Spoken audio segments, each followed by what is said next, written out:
Article 13 के sub article सी में अगर ना बताया तो आप मेरा नाम बदल दें, वो उनकी ये कैपेसिटी है। तो अगर किसी ने काम कराना हो तो डार साहब ही को लगाएंगे, there is no two ways about it.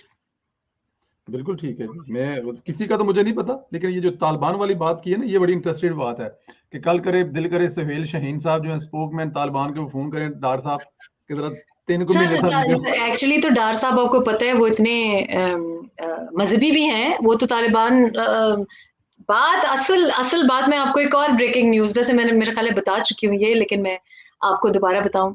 जब मुझे रिश्ता आया तो मैं अपने भाई के पास गई, और बड़े हैं मुझसे, तो मैंने जरा फॉर्मली जरा मतलब इस तरीके से मैंने उनसे इस तरीके से बात की कि वो ऐसा है कि मैं चाहती हूँ आप मेरा निकाह पढ़वा दें, जो कि मैं चाहती थी।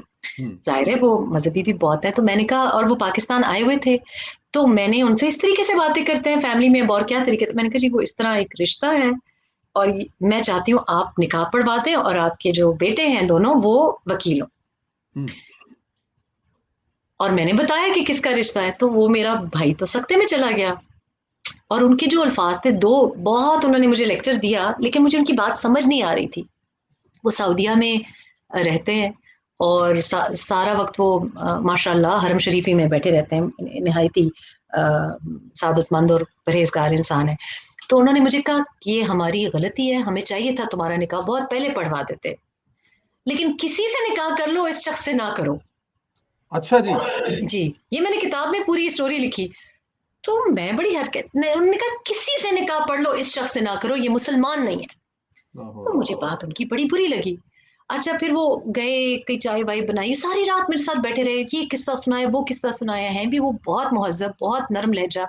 उन्होंने मुझे पता नहीं क्या स्टोरियां सुना रहे थे, मेरी बात नहीं समझ आ रही थी।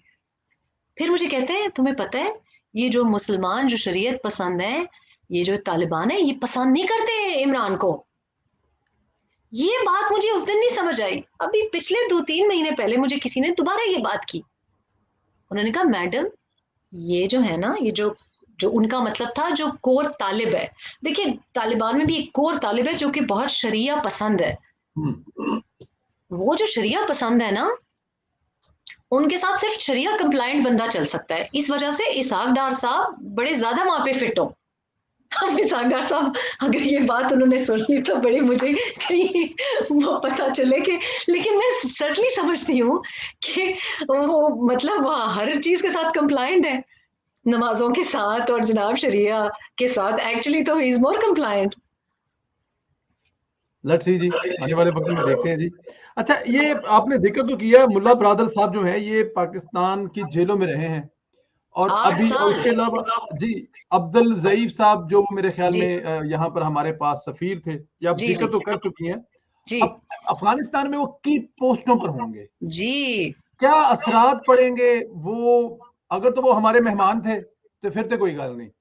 और ये भी यहाँ पे ये भी बहुत ज्यादा लोग कंफ्यूज है ना, मैंने कहा था मैं, क्योंकि समटाइम आपके मेहमान भी तो होते हैं ना। देखिए मेहमान भी तो होते हैं, लेकिन जो आप मुल्ला ज़ईफ का अकाउंट पढ़ें, जी। It is so painful to read. देखिए यस। हमारी तरफ तो हम जो हमारे बुजुर्ग होते हैं हम उनको मशर भी कहते हैं, एक तमीज होती है। तो आप तो कह रहे हैं ना कि सफारतकारी के भी कुछ असूल होते हैं। जी। आपने उनको मतलब लिटरली बरहना किया और उनकी डिग्निटी